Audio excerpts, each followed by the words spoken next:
La nouvelle petite amie du frère de ma femme s'est moquée de moi au dîner, et tout le monde a ri. Le père de ma femme m'a dit d'arrêter de donner une mauvaise image de sa famille. Alors je les ai laissés se moquer de moi, jusqu'à ce qu'elle parle de son travail. Puis j'ai sorti mon téléphone, et j'ai regardé leur sourire s'effacer.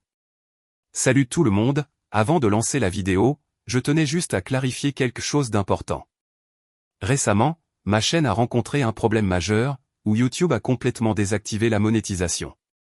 En conséquence, je vais considérablement réduire le nombre de vidéos que je publie, tout en apportant quelques changements au décor et au style général des vidéos. Malgré ces défis, je m'engage à continuer de créer du contenu de qualité pour vous. Et j'apprécie sincèrement votre soutien continu. Merci de votre compréhension. Et maintenant, place à la vidéo. Les rires autour de la table se sont arrêtés net au moment où j'ai sorti mon téléphone. La nouvelle copine de Sarah, celle qui se moquait de moi depuis 20 minutes, est soudainement devenue très silencieuse. Mon beau-père, qui venait juste de me dire d'arrêter de faire honte à sa famille, fixait mon écran, la bouche ouverte. La main de ma femme, Jessica, s'est figée à mi-chemin de son verre de vin. Et Brandon, mon beau-frère, qui avait encouragé les attaques de sa copine toute la soirée, avait l'air d'avoir avalé quelque chose de pourri. Je m'appelle Tyler Morrison. J'ai 36 ans. Et jusqu'à ce dîner du dimanche chez mes beaux-parents, je pensais avoir épousé une famille convenable. J'étais avec Jessica depuis 8 ans, marié depuis 5 ans, et j'avais passé ces années à me plier en 4 pour m'intégrer à la dynamique de la famille Patterson. C'étaient des aristocrates du Connecticut, de la vieille école, qui ne vous laissaient jamais oublier qu'ils venaient de quelque chose de mieux que le trou d'où vous étiez sortis.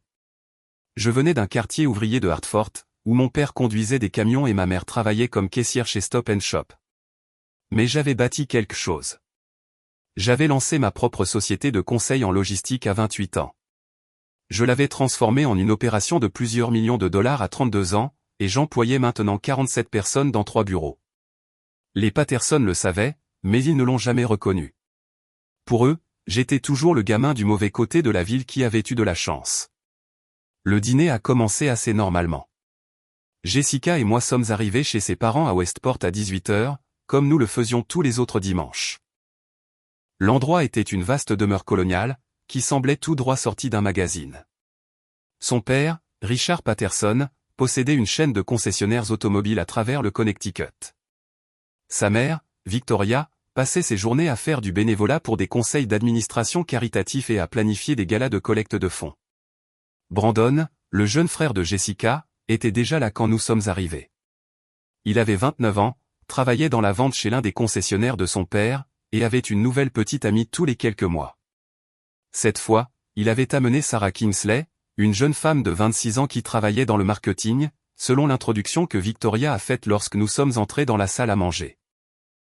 Sarah était séduisante, de cette façon soignée que certaines femmes passent des heures à obtenir, des cheveux blonds parfaitement lissés, une robe de créateur qui coûtait probablement plus cher que le loyer mensuel de la plupart des gens, et ce genre d'assurance qui vient du fait qu'on ne vous a jamais dit non de toute votre vie.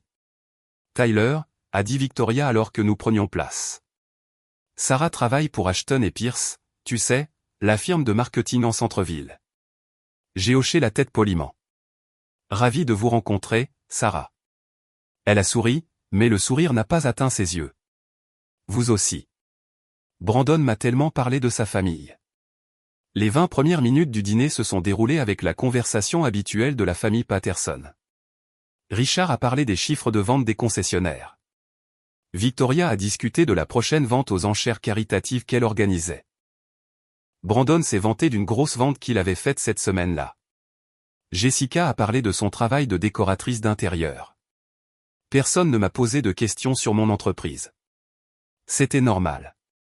Les Patterson avaient une façon de vous faire sentir que vous ne méritiez pas tout à fait leur attention, à moins que vous ne les serviez d'une manière ou d'une autre. Puis Sarah a commencé. Alors Tyler, dit-elle en coupant son saumon avec des mouvements précis. Jessica a mentionné que tu diriges une sorte d'entreprise de conseil. C'est le cas, ai-je répondu. Conseil en logistique. Nous aidons les entreprises à optimiser leur chaîne d'approvisionnement et leur réseau de distribution. Elle a hoché la tête lentement, comme si je venais de lui dire que je collectionnais les capsules de bouteilles pour gagner ma vie. Ça a l'air intéressant. Donc, Jean, tu dis au camionneur où aller. Brandon a ri. Jessica m'a lancé un regard d'excuse mais n'a rien dit. Pas exactement, dis-je d'un ton égal. Nous analysons des opérations logistiques entières, et développons des stratégies pour réduire les coûts et améliorer l'efficacité. C'est un travail assez complexe, impliquant l'analyse de données, la modélisation de réseaux et la planification stratégique. Sarah a pris une gorgée de son vin, souriant légèrement en coin. D'accord, d'accord. Mon erreur. Donc, tu es comme un cadre intermédiaire, mais pour les camions? Richard a gloussé. Victoria a souri derrière son verre de vin. Jessica étudiait son assiette comme si elle contenait les secrets de l'univers. J'ai senti cette oppression familière dans ma poitrine, celle qui venait toujours quand les Patterson décidaient de me rappeler que je n'étais pas vraiment l'un des leurs. Mais j'avais appris, en 8 ans, à simplement encaisser. Riposter ne marchait jamais. Ça ne faisait qu'empirer les choses. Quelque chose comme ça, ai-je dit doucement. Et ce fut mon erreur. Au moment où j'ai reculé, Sarah a senti ma faiblesse. Si vous appréciez l'histoire et que vous voulez en entendre davantage sur la façon de s'affirmer et de gérer les dynamiques familiales, prenez un moment pour vous abonner à la chaîne. Laissez un commentaire ci-dessous pour partager vos propres expériences avec des beaux-parents difficiles, et cliquez sur le bouton « J'aime » pour que plus de gens puissent trouver ces histoires. Votre soutien aide vraiment la chaîne à grandir. Brandon me dit que tu as grandi à Hartford, a poursuivi Sarah, et il y avait maintenant quelque chose de prédateur dans son ton. Ça a dû être dur. Je veux dire, j'ai traversé le coin quelques fois. Ce n'est pas exactement le quartier le plus sympa. Ce n'était pas mauvais, ai-je dit. Des gens bien, une communauté forte. Oh, j'en suis sûr, a dit Sarah avec une fausse sympathie. Tout le monde fait de son mieux avec ce qu'il a, n'est-ce pas? Je veux dire, tout le monde ne peut pas s'offrir des écoles privées et des maisons d'été dans les hantons. C'est ce qui rend l'Amérique géniale. Vous savez, les gens de tous horizons peuvent réussir. La table est devenue silencieuse. Même Brandon avait l'air légèrement mal à l'aise, bien qu'il souriât toujours. Tyler a très bien réussi, a finalement dit Jessica, d'une petite voix. Oh, absolument, a convenu Sarah avec enthousiasme.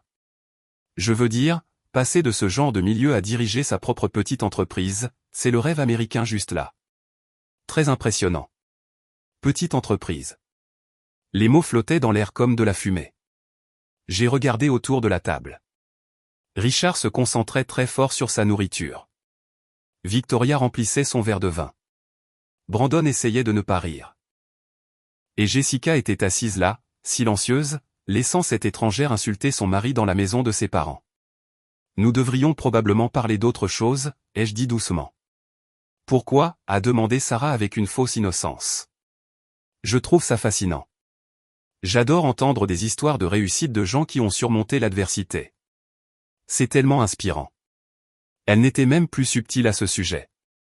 Chaque mot était calculé pour me rappeler que je n'étais pas assez bien, que je n'étais pas à ma place, et que j'avais de la chance d'être assis à cette table avec ces gens qui étaient tellement mieux que moi. Sarah a raison, a dit Brandon, se joignant finalement à elle. Tyler a fait du chemin. Tu te souviens quand on l'a rencontré pour la première fois, papa? Il conduisait cette vieille Honda avec la bosse dans la porte. Richard a souri. Je m'en souviens. De quelle année était cette voiture, Tyler? 95, 96. 97, ai-je dit. Elle roule toujours, a demandé Sarah doucement. Je l'ai vendue il y a des années. Oh, c'est bien. Je veux dire, une fois que tu commences à gagner de l'argent réel, tu peux te permettre d'améliorer ces choses-là. L'argent réel. Comme si le revenu à cette chiffre que j'avais généré l'année dernière n'était pas assez réel. Victoria a décidé de se joindre à la fête. Tyler a toujours été très pragmatique avec l'argent, très prudent avec les dépenses. Je suppose que ça vient du fait d'avoir grandi sans grand-chose. J'ai senti ma mâchoire se serrer. 8 ans de ça. 8 ans de pics subtils, de compliments détournés et d'être amené à me sentir comme si je devais être reconnaissant qu'ils me laissent épouser leur fille. Vous savez ce que je trouve si admirable, a continué Sarah, et je savais que ce qui allait suivre serait pire. Les gens qui travaillent de leurs mains, le vrai travail de col bleu. Comme ton père qui était chauffeur de camion, c'est ça, Tyler? Il est chauffeur de camion, ai-je corrigé. Il n'est pas mort. Ah, oui. Désolé. Est chauffeur de camion. C'est un travail tellement honnête. Mon père dit toujours que nous avons besoin de gens prêts à faire ces boulots. Quelqu'un doit le faire, n'est-ce pas? Brandon riait ouvertement maintenant. Jessica avait les larmes aux yeux, mais elle ne disait toujours rien. Richard et Victoria regardaient le spectacle comme s'il s'agissait d'un divertissement de dîner-théâtre. Sarah, ai-je dit, gardant ma voix égale. Je pense que tu es irrespectueuse. Irrespectueuse? Elle a eu l'air sincèrement choquée. Je te fais un compliment. Je dis que j'admire les gens qui partent de rien et qui font quelque chose de leur vie. En quoi est-ce irrespectueux? Richard a finalement pris la parole. Tyler, je pense que tu es un peu sensible. Sarah fait juste la conversation. Elle insulte ma famille et mes origines. Personne n'insulte personne, a dit Victoria froidement. Tu rends la situation gênante pour tout le monde. J'ai regardé Jessica, la suppliant silencieusement de dire quelque chose, n'importe quoi pour me défendre ou au moins reconnaître ce qui se passait. Mais elle est restée assise là, figée. Peut-être que tu devrais juste te détendre, a suggéré Brandon. Sarah ne pensait pas à mal. Tu es un peu dramatique. Je suis dramatique? J'ai senti la colère monter dans ma poitrine, brûlante et vive. Oui, a dit Richard fermement. Tu fais honte à ma famille en réagissant de manière excessive à une simple conversation. Sarah est une invitée dans notre maison et tu la mets mal à l'aise. J'ai fixé mon beau-père, l'homme qui avait passé 8 ans à me traiter comme un employé de maison, l'homme qui ne m'avait jamais posé de questions sur mon entreprise, n'avait jamais reconnu mon succès, ne m'avait jamais traité comme si je valais son temps. Et maintenant, il me disait que je faisais honte à sa famille. Je m'excuse, ai-je dit finalement. Je ne voulais mettre personne mal à l'aise.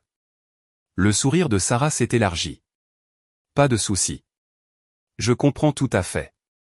Parfois, les gens se mettent sur la défensive à propos de leurs origines. C'est naturel. La conversation a repris. Sarah a commencé à parler de son travail chez Ashton et Pierce, des gros clients avec lesquels il travaillait, des campagnes importantes dans lesquelles elle était impliquée. Brandon buvait ses paroles. Victoria posait des questions intéressées. Richard hochait la tête d'un air approbateur, et quelque chose en moi a basculé. J'ai sorti mon téléphone sous la table et j'ai commencé à chercher. Ashton & Pierce Marketing, j'ai trouvé leur site web, sorti leur liste de clients, vérifié leur récent communiqué de presse. Puis j'ai cherché le nom de Sarah, trouvé son profil LinkedIn, et les recoupé avec l'annuaire de l'entreprise. Sarah, ai-je dit, interrompant son histoire sur une campagne sur laquelle elle avait travaillé. Depuis combien de temps es-tu chez Ashton et Pierce?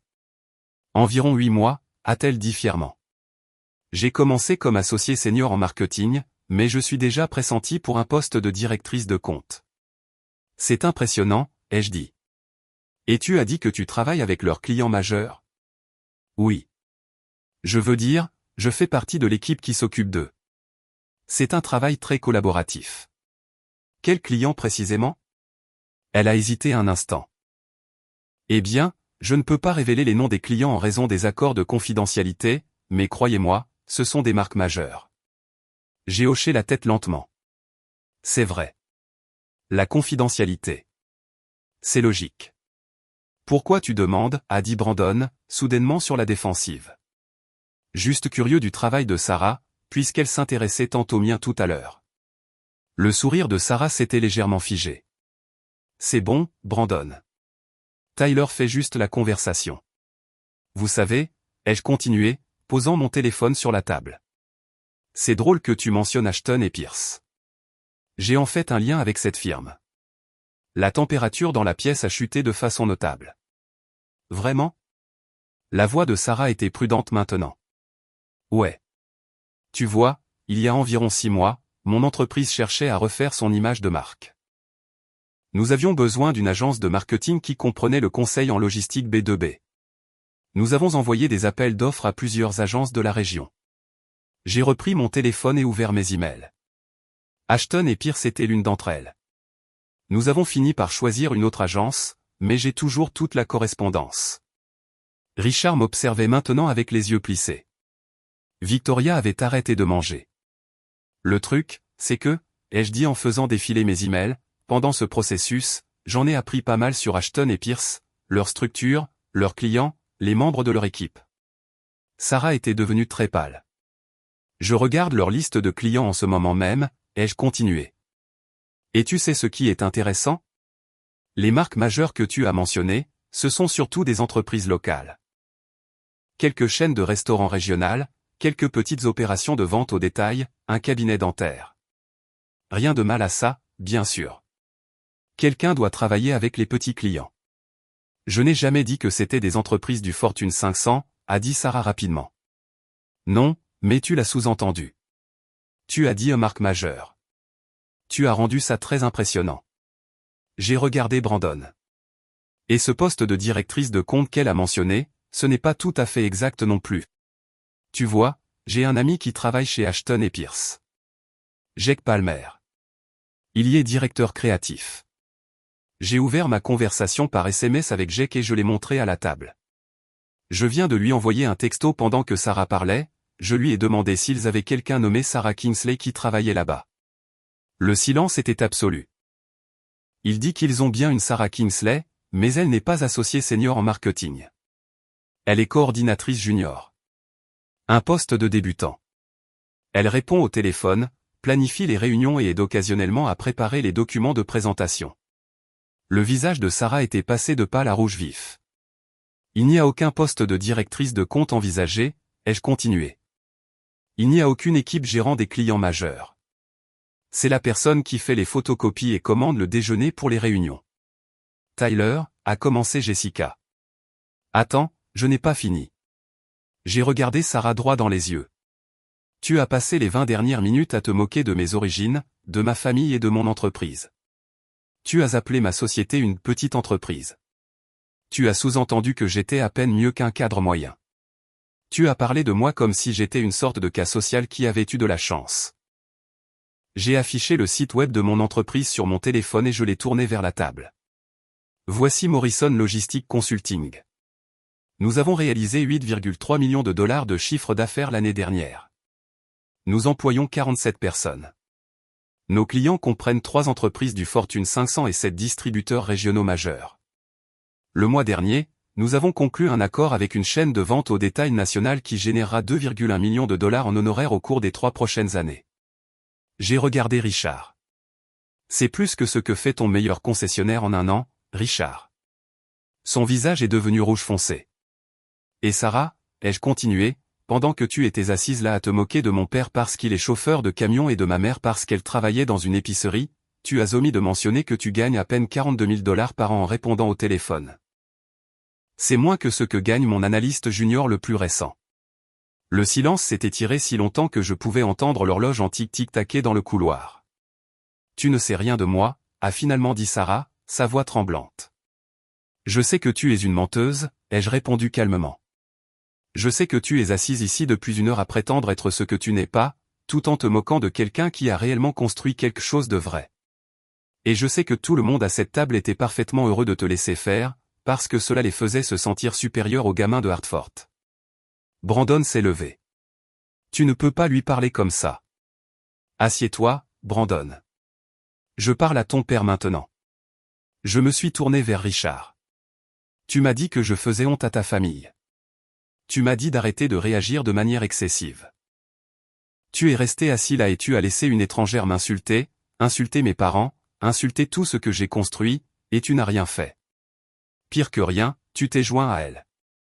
Tyler, je pense que tu devrais partir, a dit Victoria froidement. Je suis d'accord, mais d'abord, laissez-moi clarifier quelque chose de très net. Je me suis levé et j'ai regardé autour de la table. Pendant 8 ans, j'ai supporté votre condescendance. J'ai supporté vos compliments détournés. J'ai supporté vos blagues sur ma voiture, mes vêtements, mes origines. J'ai souri à chaque dîner de famille où vous m'avez fait sentir que je devais être reconnaissant que vous me laissiez m'asseoir à votre table. J'ai regardé Jessica. Et tu ne m'as jamais défendu. Pas une seule fois. Tu es restée assise là à chaque fois, et tu les as laissés me traiter comme si j'étais inférieur à eux. Comme si j'avais de la chance d'être avec toi, au lieu de l'inverse. Tyler, s'il te plaît, a chuchoté Jessica. J'ai fini, ai-je dit simplement. J'ai fini de prétendre que c'est normal. J'ai fini d'accepter le manque de respect de gens qui ont accompli moins que moi, mais qui agissent comme s'ils étaient de la royauté. Et j'ai surtout fini d'écouter une standardiste débutante se moquer de ma famille pendant que vous souriez et hochez tous la tête. Sarah pleurait maintenant. Victoria s'était levée, l'air furieux. Le visage de Richard était violet de rage. Brandon avait l'air de vouloir se battre avec moi, mais je m'en fichais désormais. Jessica, ai-je dit, tu as un choix à faire. Tu peux rester ici avec ta famille et les laisser continuer à me traiter comme une ordure, ou tu peux venir avec moi maintenant, et nous pourrons construire quelque chose de mieux que ça. Tout le monde la regardait. Jessica pleurait, le mascara coulant sur ses joues. Tyler, tu ne peux pas juste. A-t-elle commencé? Oui ou non, Jessica, tout de suite. Le moment s'était tiré. J'ai regardé ma femme, la femme que j'avais aimée pendant 8 ans, la femme avec qui j'avais construit une vie, lutter avec la question la plus simple du monde. Se tenir aux côtés de son mari, ou se tenir aux côtés des gens qui avaient passé 8 ans à le faire se sentir sans valeur. Tyler, ma famille.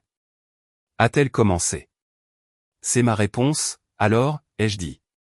Je suis sorti de cette salle à manger, de cette maison, et je ne me suis pas retourné.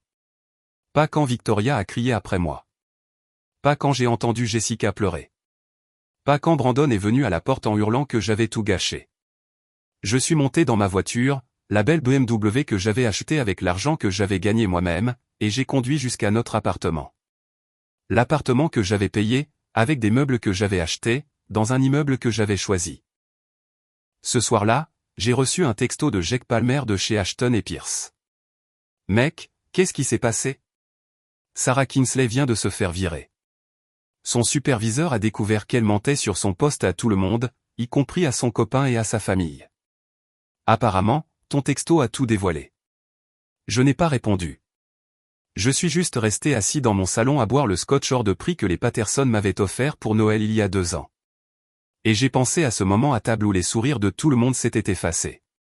Le moment où ils ont réalisé que le gamin de Hartford n'était plus quelqu'un qu'ils pouvaient regarder de haut. Jessica est rentrée vers minuit. Ses yeux étaient rouges d'avoir pleuré. Elle s'est assise en face de moi sans rien dire pendant un long moment. Tu as humilié Sarah, a-t-elle finalement dit. Sarah s'est humiliée elle-même. Elle a perdu son travail à cause de toi. Elle a perdu son travail parce qu'elle a menti sur son poste et qu'elle s'est fait prendre. Ce n'est pas de ma faute. Jessica a secoué la tête. Ma famille pense que tu es un monstre. Ta famille pense que je leur suis inférieur.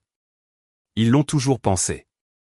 La seule différence, c'est que maintenant, j'ai arrêté de faire semblant de ne pas le remarquer. Tyler, ce sont mes parents, mon frère.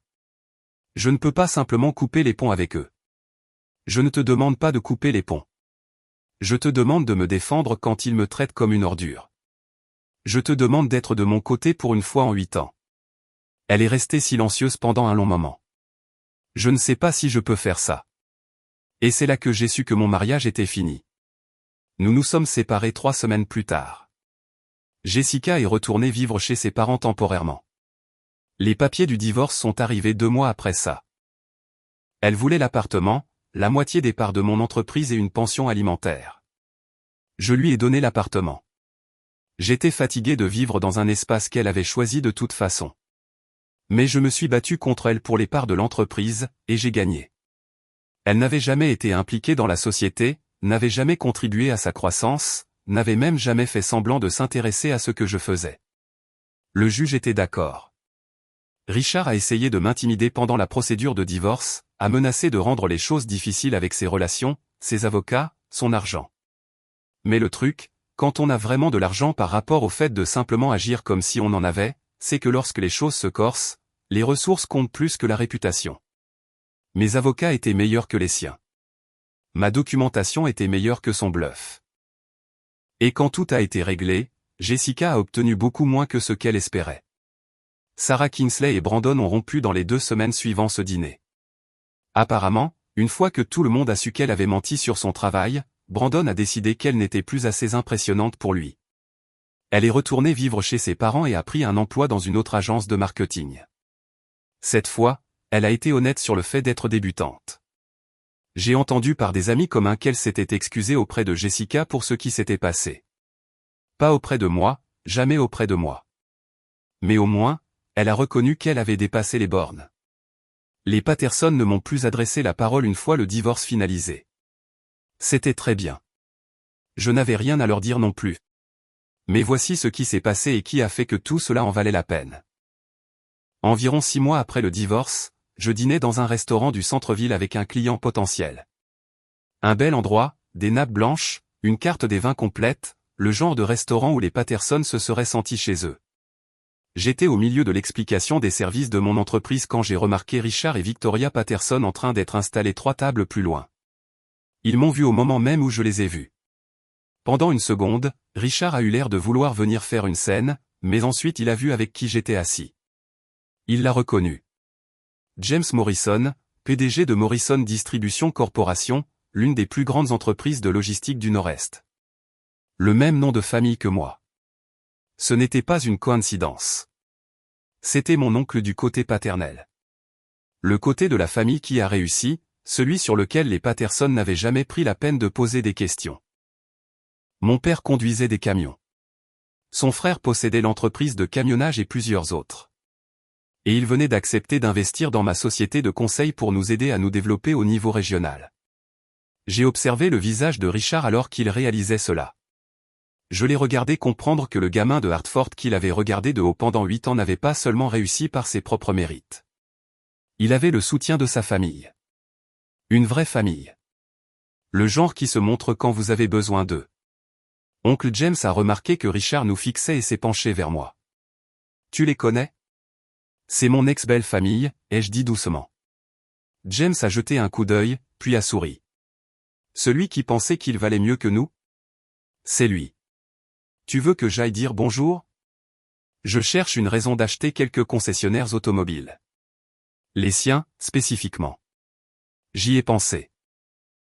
J'ai pensé à la satisfaction de voir le visage de Richard alors que mon oncle lui ferait une offre qu'il ne pourrait pas refuser, puis démantèlerait lentement tout ce qu'il avait construit. Mais ensuite, j'ai pensé à cette table de dîner, aux larmes de Sarah, au choix de Jessica, au moment où j'étais sorti de cette maison et où je m'étais senti plus léger que je ne l'avais été depuis des années. Non, ai-je dit. Finissons juste notre dîner. Il n'en vaut pas la peine. Nous avons fini. Et quand je suis passé devant la table de Richard en sortant, je me suis arrêté et je l'ai regardé de haut. Bonjour, Richard. Victoria. Vous appréciez votre repas ? La mâchoire de Richard était si serrée que je pensais qu'il allait se casser une dent. Victoria refusait de croiser mon regard. La nourriture est excellente ici, ai-je continué sur le ton de la conversation. L'oncle James et moi venons ici chaque fois que nous nous rencontrons pour discuter affaires. Il envisage de s'étendre dans le Connecticut. Peut-être que je lui parlerai de tes concessionnaires. Ça pourrait être une opportunité d'acquisition intéressante. J'ai souri, pas méchamment, juste professionnellement. Passez une bonne soirée, ai-je dit, et je suis sorti. C'était il y a 3 ans. Depuis lors, Morrison Logistic Consulting a triplé de taille. Nous avons ouvert des bureaux à Boston et à Providence. Nous avons décroché des contrats avec 2 entreprises du Fortune 100. L'année dernière, notre chiffre d'affaires a atteint 26 millions de dollars. J'ai acheté une maison à Madison, juste au bord de l'eau. Un bel endroit. Mieux que la demeure coloniale de Westport des Patterson. Je ne l'ai pas acheté pour frimer. Je l'ai acheté parce que je l'avais gagné et que je la voulais. J'ai entendu par des amis communs que Jessica s'était remariée. Un gars qui travaille dans la finance. J'espère qu'elle est heureuse. Vraiment. Mais j'espère aussi qu'elle a appris quelque chose de ce qui s'est passé. J'espère qu'elle a appris que rester là à regarder quelqu'un qu'on aime se faire manquer de respect n'est pas de la loyauté envers sa famille, c'est une trahison envers son mariage. J'espère qu'elle a appris que les origines ne déterminent pas la valeur. Que d'où vient quelqu'un n'importe moins que là où il va. Et j'espère qu'elle a appris que parfois, la personne dont tout le monde pense qu'elle a de la chance d'être à la table est en fait la personne la plus précieuse qui s'y trouve. Quant à Sarah Kingsley, je l'ai croisée il y a environ 1 an lors d'un événement de réseautage. Elle travaillait pour une petite start-up, faisant du vrai travail de marketing cette fois. Elle avait un peu mûri, perdu un peu de cette arrogance soignée qu'elle avait eue. Elle m'a vu à travers la pièce, et je pouvais voir qu'elle débattait pour savoir si elle devait m'aborder ou se cacher. Après quelques minutes, elle est venue. « Tyler » a-t-elle dit. Je te dois des excuses. C'est vrai. J'ai été horrible avec toi ce soir-là. J'essayais d'impressionner Brandon et sa famille, et je suis allé beaucoup trop loin. Je suis désolé. Je l'ai étudiée un instant. Elle semblait sincère. Les gens changent parfois. Excuses acceptées, ai-je dit. Mais Sarah, tu n'es pas seulement allée trop loin. Tu as révélé quelque chose sur toi-même. Tu étais prête à rabaisser quelqu'un d'autre pour te valoriser. Ce n'est pas juste un mauvais comportement. C'est un mauvais caractère. Elle a hoché la tête lentement. Tu as raison. J'ai travaillé là-dessus. Thérapie, introspection, tout ça. J'essaie d'être meilleur. Bonne chance avec ça, ai-je dit, et je le pensais. Mais je suis aussi parti, parce que certaines personnes méritent une seconde chance, mais cela ne signifie pas que vous devez être celui qui la leur donne. En repensant à ce dîner maintenant, je réalise que c'était la meilleure chose qui aurait pu m'arriver. Cela m'a forcé à reconnaître enfin ce que j'ignorais depuis 8 ans, que j'avais épousé une famille qui ne me respecterait jamais, et que j'avais choisi une femme qui ne me défendrait pas quand c'était important. Et cela m'a libéré pour construire la vie que je voulais vraiment, au lieu de la vie que je pensais devoir vouloir. Mes parents sont venus me rendre visite le mois dernier. Maman a adoré la nouvelle maison. Papa s'est tenu sur la terrasse surplombant l'eau et a secoué la tête d'émerveillement. Je n'aurais jamais pensé qu'un gamin de notre quartier finirait ici, a-t-il dit. Tu m'as bien élevé, papa. Tu m'as appris que le travail honnête et le fait de traiter les gens avec respect importent plus que d'où l'on vient. Il a souri. Ta mère et moi sommes fiers de toi, Tyler. Pas à cause de l'argent ou de la maison, mais parce que tu n'as laissé personne te faire sentir inférieur à ce que tu es. C'est la vraie leçon de ce dîner. Non pas que j'avais de l'argent, du succès ou des relations, mais que j'ai finalement refusé d'accepter d'être traité comme moins que ce que je valais. Les Patterson m'ont appris quelque chose de précieux, même s'ils ne le voulaient pas. Ils m'ont appris que le respect doit parfois être exigé. Qu'être gentil et arrangeant, et espérer que les gens verront finalement votre valeur, ne fonctionne pas quand ils ont déjà décidé que vous étiez en dessous d'eux. Parfois, vous devez sortir votre téléphone et leur montrer exactement qui vous êtes. Et ensuite, vous devez vous éloigner de quiconque ne comprend toujours pas. Ce dîner du dimanche m'a coûté un mariage et une relation avec mes beaux-parents. Mais il m'a donné quelque chose de plus précieux. Il m'a rendu mon amour-propre, et je ne l'échangerai pour rien au monde. Si cette histoire a résonné en vous, j'espère que vous la partagerez. Commentez ci-dessous les moments où vous avez dû vous défendre contre des gens qui vous sous-estimaient. Et rappelez-vous, votre valeur n'est pas déterminée par ce que les autres pensent de vous. Elle est déterminée par ce que vous savez de vous-même. Merci d'avoir écouté mon histoire. Prenez soin de vous et ne laissez jamais personne vous faire sentir petit à cause de vos origines. Votre parcours fait partie de votre force, ce n'est pas quelque chose dont il faut avoir honte.